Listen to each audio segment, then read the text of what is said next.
Alors nous, forcément, à France Info, on fête à peine nos 1 an d'existence. Alors voilà, joyeux anniversaire et éclatez-vous. Très très joyeux anniversaire à France 3 Picardie et comme on disait sur le bateau quand je travaillais à Thalassa, bon vent. Je souhaite un très bel anniversaire à France 3 Picardie. Je souhaite un super anniversaire à la télé régionale qui a bercé toute mon enfance, la télé Picorde qui parle un vrai français, le français royal de la Picardie. Bon anniversaire les filles et les gars de là-bas. Joyeux anniversaire France 3 Picardie et plein de soleil dans vos cœurs, bien sûr. Ils sont tous en forme pour nous souhaiter un joyeux anniversaire. Voilà 30 heures que nous nous sommes lancés dans ce marathon audiovisuel pour fêter ensemble les 50 ans de France 3 Picardie. On est devant l'entrée du château de Chantilly. Vous avez vu là-bas la grande entrée avec un mariage. Là, vous avez la grande entrée prestigieuse. Cette émission est consacrée aux monuments et au patrimoine un petit peu plus. Voilà, on va s'intéresser à ça. Ce matin, à Saint-Valery-sur-Somme, on parlait un peu de l'espace naturel. Alors, ce château, regardez, il est aussi beau de devant que vu du ciel. Du ciel avec ses images absolument magnifiques aériennes. On distingue l'ensemble à la fois du château, vous le voyez, mais les fontaines aussi, le parc à côté, et puis l'immense domaine avec tous les arbres centenaires qui sont ici et qui font de ce domaine de Chantilly un lieu exceptionnel dans lequel on a décidé de vous emmener aujourd'hui pour fêter donc ensemble les 50 ans de France 3 Picardie. Il est pile poil 17h12. On va passer plus d'une heure ensemble avec Dominique Patinec qui lui est au chaud et qui a de la chance. Bonjour Dominique, j'ai hâte de vous retrouver vite pour aller visiter les pièces avec vous. A tout de suite. Bonjour Thibaut, bonjour à tous. Effectivement, moi je me trouve au chaud ici parmi les nombreux visiteurs que nous avons croisés cet après-midi au château de Chantilly. Ils sont contents d'être ici parce que la Picardie, c'est une terre de patrimoine absolument exceptionnelle. C'est le pays des cathédrales, c'est aussi le pays des châteaux. Citons parmi les plus remarquables Rambures, Pierrefonds et bien sûr Chantilly, la demeure des princes. J'ai appris une chose en préparant cette émission, c'est que ce château où nous nous trouvons est une reconstruction. À la Révolution française, il a été vendu et ses nouveaux propriétaires ont décidé de le détruire pour vendre les pierres. Quand le duc d'Aumale en a hérité, quelques années plus tard, il a décidé de rebâtir ce château. Une construction entamée en 1875. Ensuite, il l'a légué à l'Institut avec toutes ses collections que nous allons découvrir tout au long de cette émission.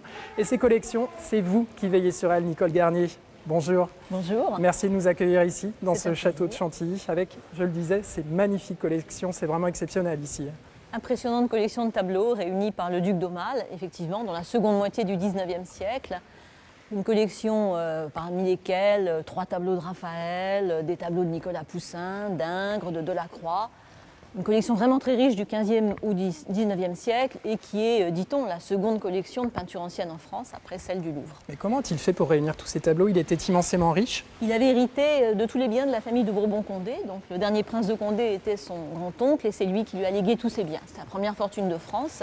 Et malgré l'exil qu'il conduit en Angleterre de 1848 à 1871, après la chute du roi Louis-Philippe son père, il va, avec tout l'argent liquide dont il dispose, de par la vente de ses propriétés, constituer une très impressionnante collection. Son but, c'est un peu de reconstituer la collection du Palais Royal, la collection de son grand-père, Philippe Égalité, qui avait été dispersée. Et donc, il va présenter aussi cette collection selon les normes de l'époque. Car la particularité de Chantilly, on le voit, c'est la muséographie. Ça surprend par rapport au musée d'aujourd'hui, c'est pas du tout la même présentation. Alors à l'époque, tous les musées, qu'ils soient privés ou publics, étaient présentés de la sorte. Donc les tableaux accrochés à touche-touche, cadre contre cadre et sur des fonds sombres. C'est la muséographie du 19e siècle que nous devons respecter. Car d'après le testament du duc, nous n'avons pas le droit de prêter les collections ni de modifier cette présentation. Vous parliez de Raphaël, d'ailleurs, un de ces tableaux, il ne savait pas que c'était un Raphaël quand il l'a acheté. Absolument. La Madone de Lorette, qui est dans notre rotonde, est un des tableaux les plus importants de Chantilly. Il l'achète avec la collection de Salerne, collection provenant de sa famille italienne. Et finalement, c'est seulement en 1976 que les historiens de l'art ont découvert que ce tableau, que le duc d'Aumale croyait être une copie d'après un original perdu, est en fait l'original. Belle découverte. Alors, il faut aussi savoir voir les détails cachés dans ces tableaux, celui-ci notamment, parce qu'on pourrait passer à côté sans absolument se rendre compte d'un détail qui est très très amusant. Alors, c'est un tableau peint en 1735 pour le roi Louis XV, pour son château de Versailles, pour sa salle à manger. Et donc, il nous révèle les mœurs de l'époque. On voit de jeunes seigneurs en train de déguster des huîtres par douzaines. Et puis surtout, que boivent-ils?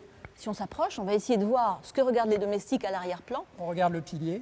Sur la colonne de gauche, à mi-hauteur, il y a un point plus clair. C'est le bouchon du champagne. C'est le premier tableau où on voit apparaître le vin de champagne. Alors évidemment, dans un tel lieu, on présente des tableaux, mais il y a aussi des appartements. Et ces appartements, c'est justement Thibaut Reisman qui va nous les faire découvrir. Effectivement, Dominique, on commence cette visite du château de Chantilly avec le salon de musique. C'est une petite pièce qui est tout au bout d'une galerie, vous allez le voir, qui va vous faire penser forcément à quelque chose. Si je vous dis peinture blanche et dorure, parquet et des lustres absolument magnifiques avec des immenses miroirs, ça vous fait penser à quoi? Eh bien, tout simplement la galerie des glaces à Versailles. On va dire que c'est la galerie des glaces finalement, ici du château de Chantilly. Et ce château de Chantilly, figurez-vous, puisqu'on fête l'anniversaire de France 3 Picardie, eh bien, on s'est plongé dans les archives, on vous a retrouvé les premières images. C'est en février 1967. Vous allez voir, c'est en noir et blanc et ça parle évidemment de Chantilly. C'est une pépite.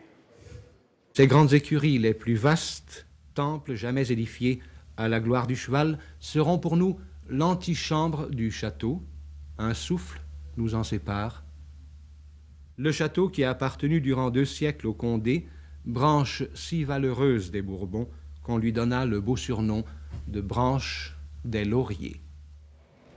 Nicole Garnier, vous êtes ici depuis 1992. Quand vous êtes arrivée ici, quel a été votre sentiment ?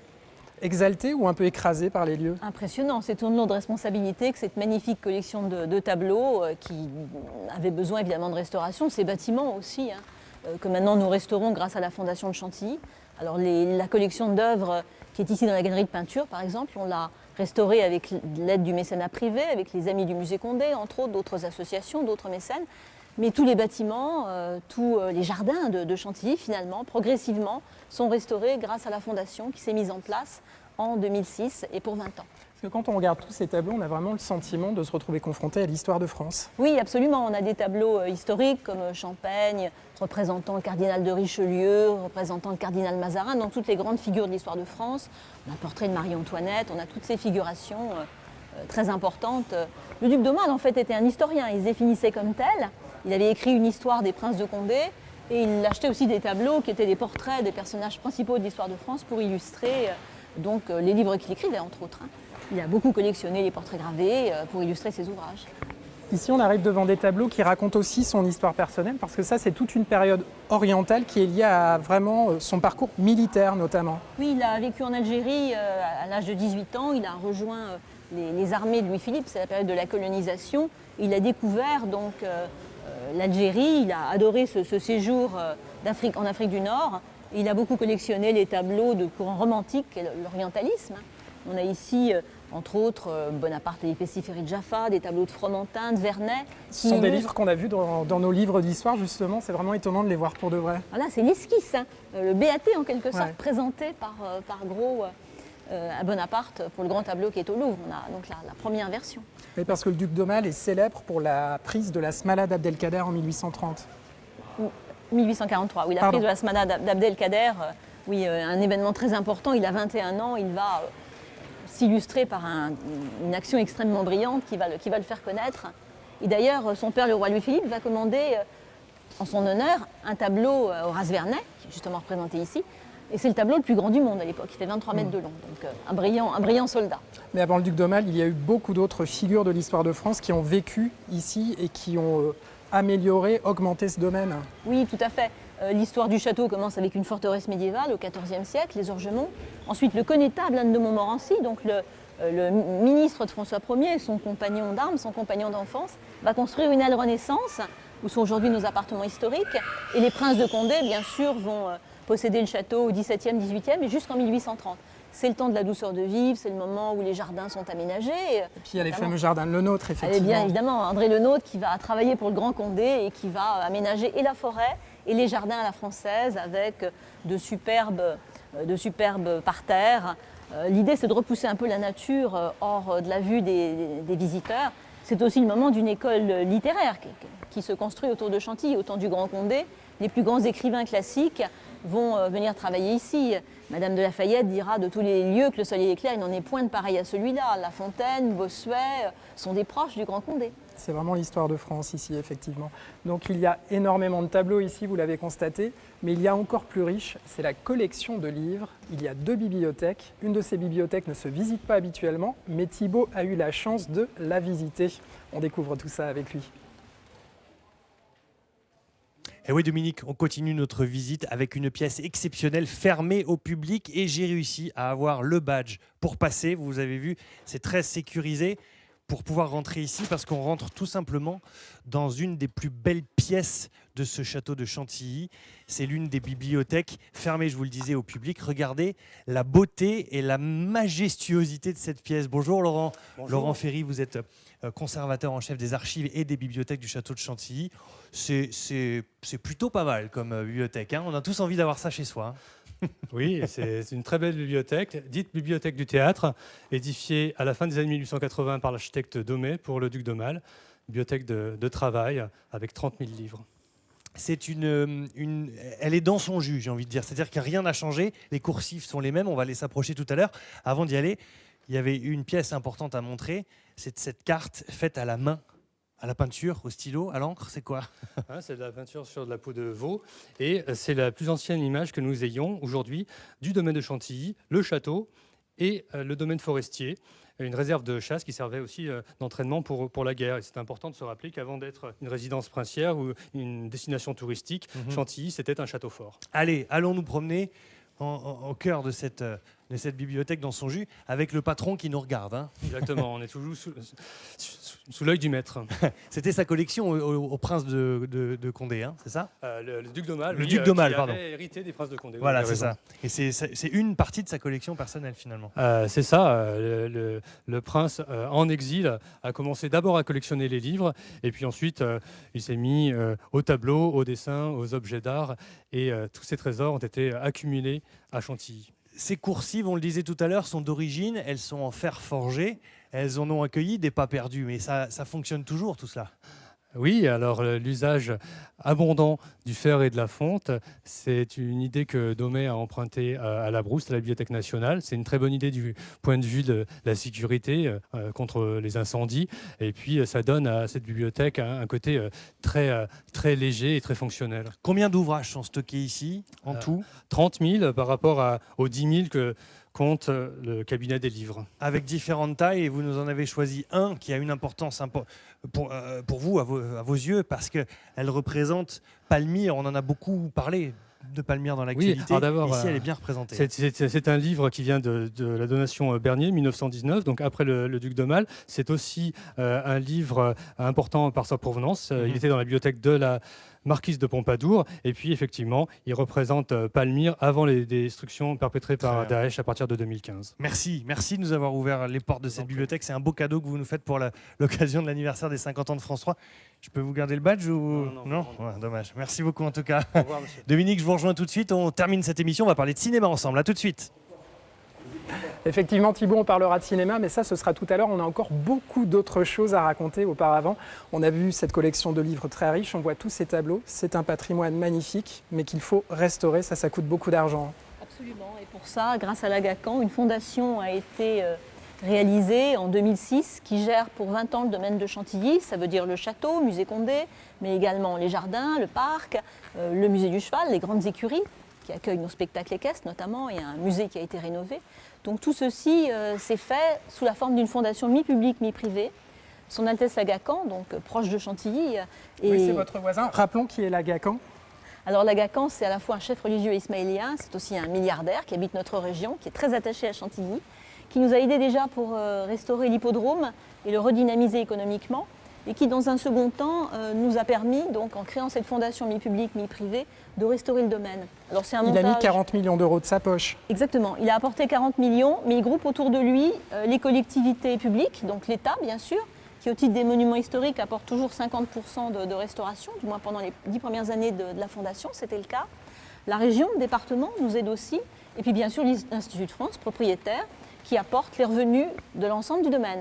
Et donc ça, c'était 30 millions, mais a priori, l'ensemble des restaurations est évalué à 200 millions d'euros, donc il faut continuer à chercher de l'argent pour tout ça. Absolument, il faut continuer à chercher de l'argent et la Fondation ne peut pas tout faire, donc on s'appuie aussi sur du mécénat privé, sur notamment des associations comme les Amis du Musée qui nous ont aidés à restaurer tous les tableaux de la grille peinture qu'on voit ici, il y en a 85. Également les American Friends, les Friends of Domaine de Chantilly installés à New York. Oui, vous démarchez aux États-Unis aussi. Oui, on a aussi créé un cercle d'entreprises dans la région, à l'échelle plus locale, Voilà, donc toutes ces associations nous aident et nous permettent donc de restaurer peu à peu les collections de Chantilly. Oui, puis vous avez aussi, au-delà des collections, restauré énormément de choses à l'extérieur. Alors, bien sûr, on voit la galerie de peinture qui a été restaurée récemment, mais nous avons commencé par restaurer les grands appartements des princes de Condé. Bon, la restauration s'est achevée il y a environ 2 ans. On a restauré les jardins français de Le Nôtre, la maison de Sylvie, qui est une maison au fond du parc qui nous sert aussi pour l'événementiel, puisqu'on réalise pas mal d'événements à Chantilly, ou le jeu de paume, par exemple. Le jeu de paume où on organise des expositions temporaires, donc c'était important de disposer d'une salle de taille suffisante, 330 mètres carrés, pour accueillir les expositions, pour attirer toujours un nouveau public à Chantilly. Il se passe toujours quelque chose à Chantilly. Et maintenant, les grandes écuries qui sont en cours de restauration. Il faut faire appel à des talents très particuliers pour restaurer toutes ces œuvres, j'imagine. Alors, on travaille avec des restaurateurs agréés par les musées nationaux, bien sûr, par les musées de France, qui travaillent, qui dans leur spécialité, sur la peinture, sur la sculpture, sur différentes collections, bien sûr. Ça fait des années qu'on avance petit à petit sur la restauration de ces collections. C'est un travail qui n'est jamais fini. On fait des constats d'état, on essaie de voir les œuvres qui vont avoir le plus besoin d'être restaurées rapidement et d'échelonner les travaux. Il faut être très pragmatique aussi finalement dans la gestion du domaine. Vous n'hésitez pas à louer des salles pour faire rentrer des deniers, pour restaurer l'ensemble. Oui, tout à fait. L'événementiel est une des principales sources de revenus du domaine avec la billetterie et les subventions qui nous aident à restaurer. Bien évidemment, on a beaucoup d'événements. Depuis 3 ans, on organise des journées des plantes 2 fois par an, en mai et en octobre au domaine, dans le jardin anglais. On a également accueilli des événements sur la voiture ancienne, comme Art Élégance, qui a lieu début septembre.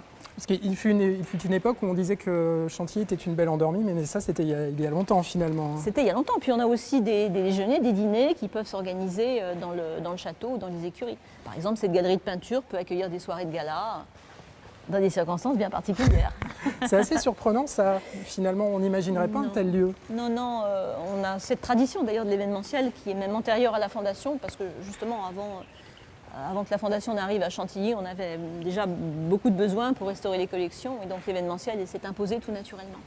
Alors effectivement, un lieu comme celui-ci, il vit grâce au travail de nombre de personnes.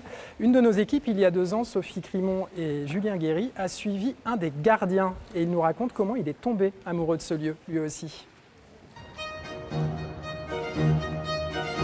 C'est le site le plus remarquable de la région. Venir y travailler est un privilège pour ce jeune gardien de 28 ans. C'est étonnant, mais tellement plaisant aussi de venir le matin, de franchir les portes de la grille d'honneur du château et de venir travailler, se dire passer la journée dans un château. C'est pas offert à tout le monde et moi personnellement j'ai conscience de ça en fait. Salut Randall, ça va? Bien. Ouais. Bien, t'es où aujourd'hui? Au château, je sais pas ce que je vais faire. Bonne journée à toi, Toi bon aussi. courage. Bon courage, ciao. Merci. Ça n'est pas un hasard si les gardiens, son père est le jardinier du parc. Depuis l'enfance, le château de Chantilly est son quotidien. Comme beaucoup d'enfants du personnel, il a effectué son premier boulot d'été ici. Ça a été le déclic. Cela fait 11 ans qu'il est engagé au domaine. Voilà la tenue, hein. La cravate rouge, la chemise blanche et le pantalon en pince. C'est la tenue réglementaire du domaine, de tous les agents, des guides. Plaisant, hein, d'être habillé classe, dans un endroit classe, quand même. J'ai appris à faire les nœuds de cravate via un site internet. C'était ce qui m'a appris à faire les nœuds de cravate. Aujourd'hui, vous voyez, j'ai fait sans miroir, sans rien, et hop, le tour est joué. C'est le 2e musée de France pour la collection de peinture ancienne après le Louvre. L'endroit est bien gardé.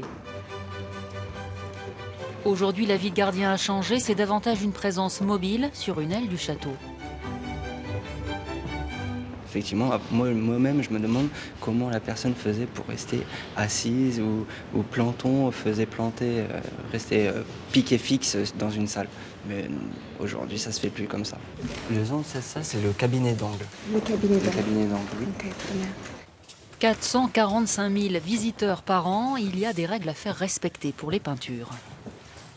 C'est sûr qu'on est tenté à les toucher, mais voilà, il y a une règle qui s'applique ici, c'est on touche avec les yeux, il faut toujours être sur ses gardes. Et vous avez le système de vidéosurveillance qui nous assiste. Vous avez derrière chaque tableau des alarmes qui nous assistent également. Autre changement, le gardien n'est plus cantonné dans un rôle de surveillance. Les agents qui sont postés dans les salles sont amenés à être en contact des touristes qui vont demander où je peux trouver le Raphaël ou sur le Fouquet. Donc c'est des choses relativement sommaires, mais quand même il faut bien connaître le château. Bien sûr, on forme les agents, on leur explique un peu, dans la mesure où ça les intéresse, c'est le cas de Franck, le contenu des œuvres d'art, oui, c'est quelque chose d'important. À l'école, en histoire, j'étais pas le meilleur de la classe et justement mon prof d'histoire géographie il vient souvent au domaine et il me dit mais attends mais tu t'étais pas bien dans mon cours et là tu travailles dans un musée mais tu trouves ça normal? Et maintenant aujourd'hui il m'apprend encore des choses et puis moi je lui apprends aussi des choses sur le domaine de Chantilly. Ce portrait officiel de Louis XIV, de son livre d'histoire, était sa hantise lorsqu'il était au collège. Qui aurait pu croire qu'il le côtoierait chaque jour avec grand plaisir? Nicole Garnier, finalement, les œuvres réussissent à subjuguer le personnel. Combien de personnes travaillent pour faire vivre ce domaine quotidiennement? Environ 130 avec le château, les grandes écuries, le musée du cheval et le parc. Toutes sortes de métiers, du coup? Oui, des jardiniers, des maçons, des gardiens, des conservateurs, toutes sortes d'équipes qui travaillent donc à faire connaître Chantilly. Alors moi, j'ai un équipier qui m'a rejoint justement pour la fin de cette émission. On est quand même mis au chaud. Hein. N'est-ce pas, Thibaut? On a enlevé la doudoune et on est de retour ici au chaud avec vous. Je voulais juste vous arrêter ici. Interrogation. Que fait, Nicole, ce tableau ultra-moderne dans une galerie avec des tableaux classiques? Bonne question.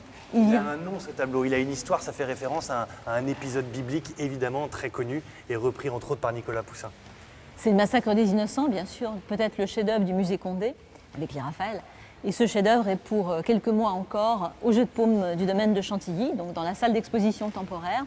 Nous avons effectivement une exposition sur le massacre des Innocents autour de ce tableau. Oui, parce que c'est un thème qui a inspiré énormément d'artistes à travers les siècles. Oui, aussi bien des artistes aussi connus que Raphaël, mais alors au XVIe siècle, on représente le massacre des Innocents, donc ce massacre des enfants de moins de 2 ans, lu par Hérode.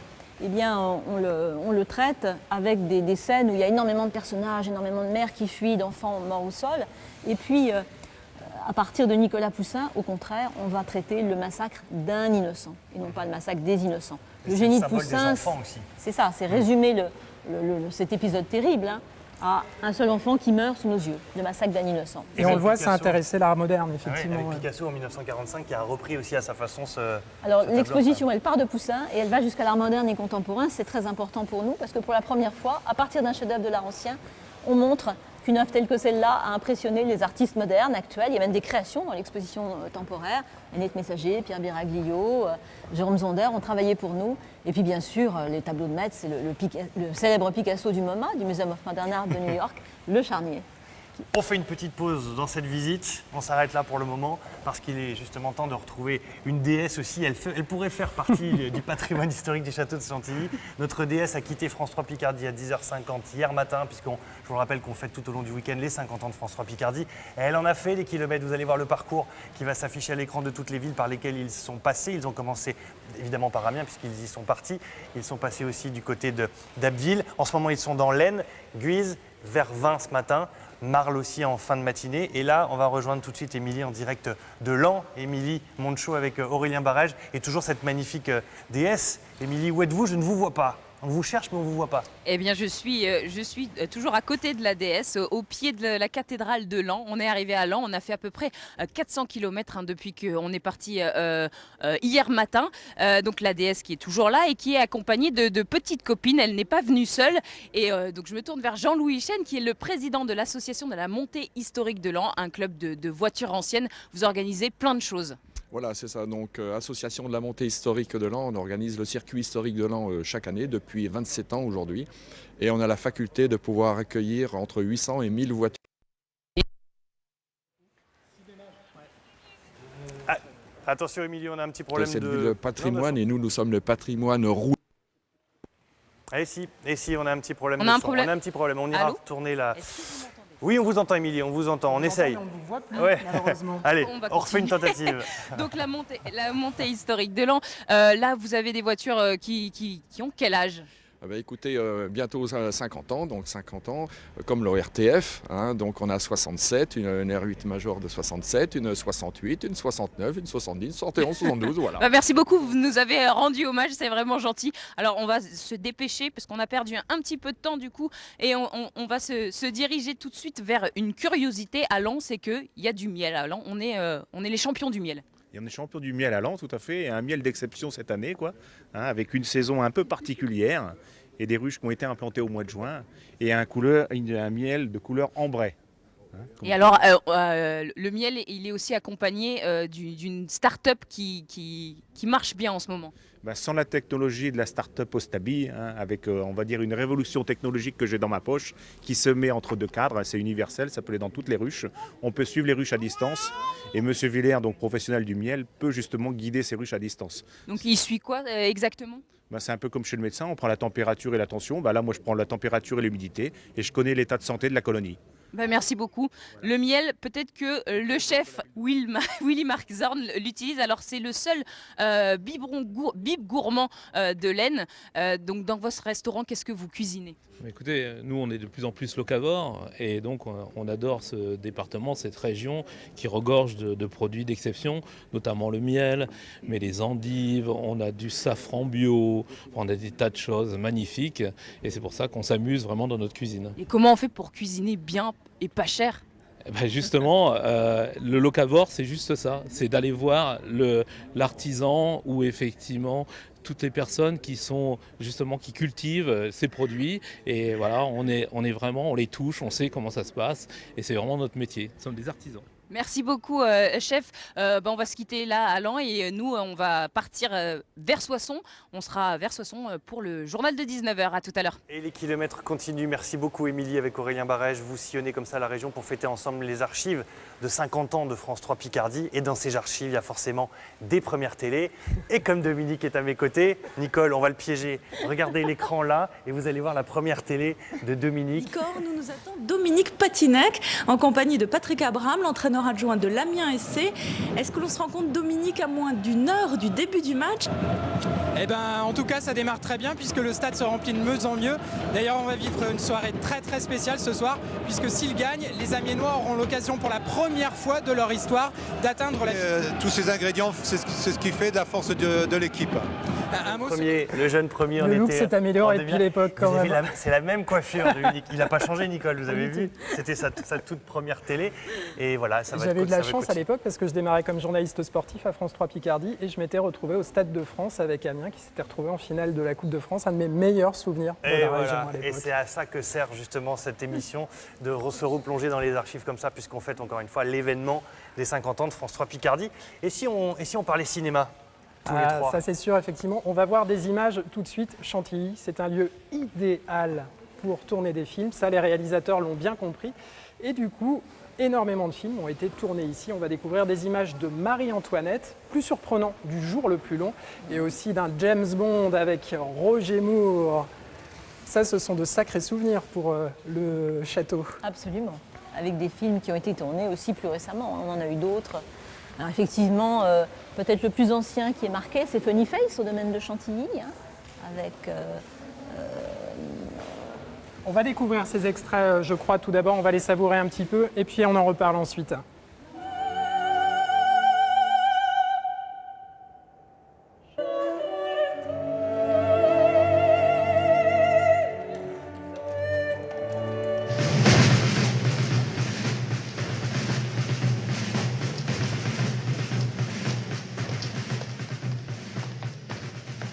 Bonjour, Feldmarschall. Bonjour là. Quoi de neuf?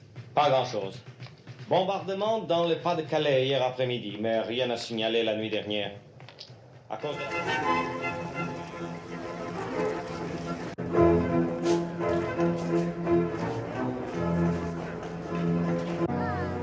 Bonjour, vous préférez vraiment faire mandataire? Permettez-moi de prendre voyageuse. Votre hélicoptère part dans 20 minutes. Oh, dois-je comprendre que vous ne restez pas pour la nuit? C'était vous la James Bond girl? On vous a reconnu, on vous a vu? C'est Grace Jones, hein, bien sûr, avec Roger Moore, dans Dangereusement Vôtre. Et comment ça se passe dans ces cas-là d'ailleurs? Est-ce que les équipes ont des exigences que vous devez calmer ou finalement ça se passe de manière très professionnelle? Ça se passe de manière très professionnelle, mais c'est vrai qu'il y a un cahier des charges qui est précisé dès le début avec les équipes de tournage.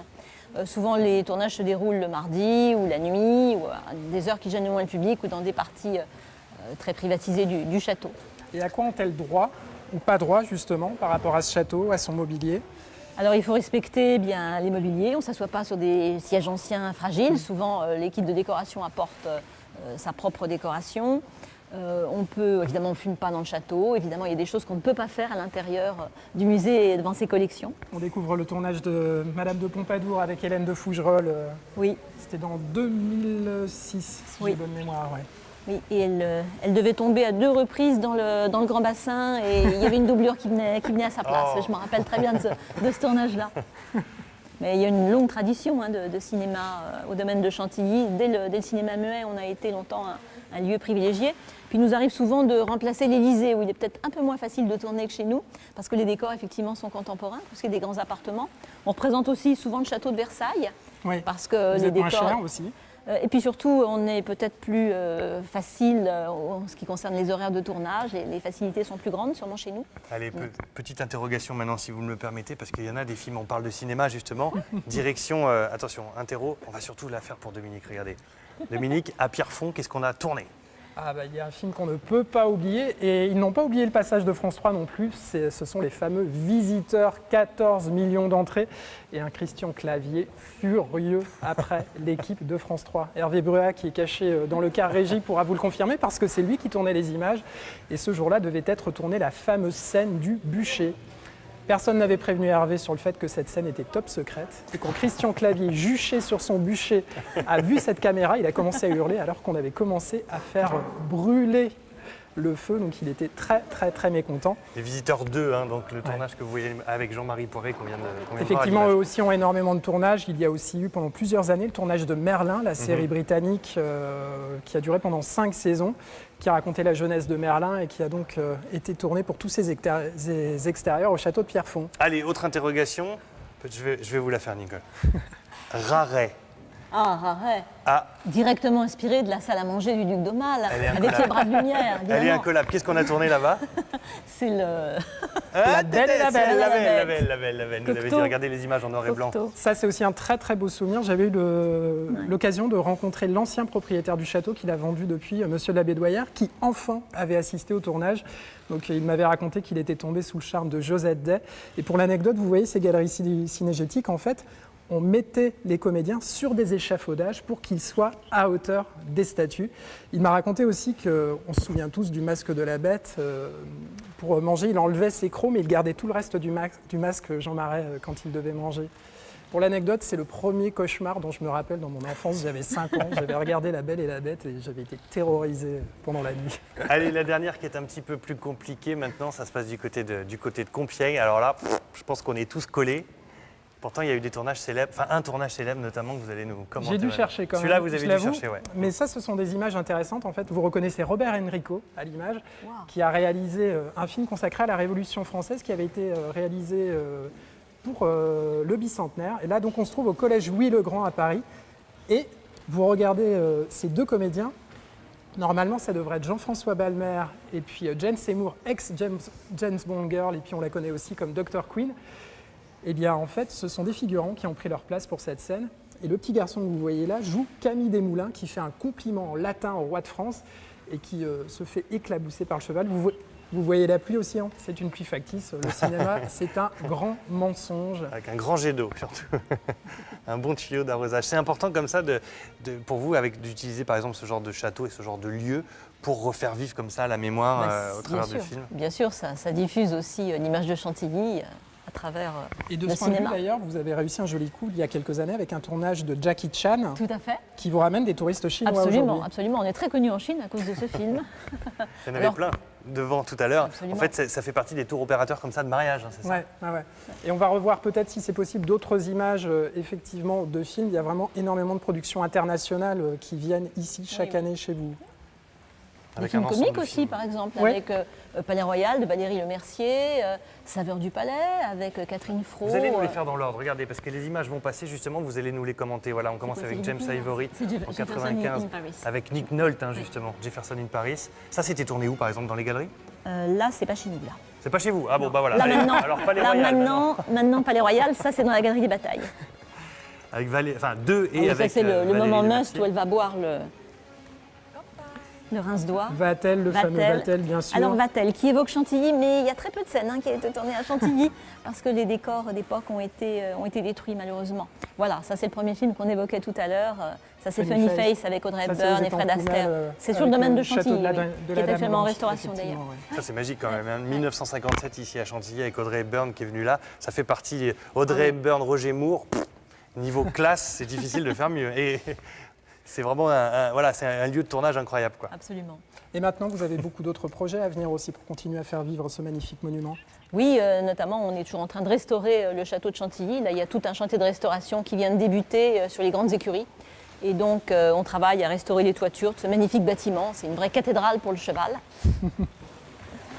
Et pour le château lui-même aussi, Alors, finalement... pour le château, on termine actuellement la restauration des appartements privés qui a commencé il y a 1 an et demi, donc appartements du 19e siècle. C'est important parce que c'est le seul appartement princier ou royal de la monarchie de Juillet qui soit conservé.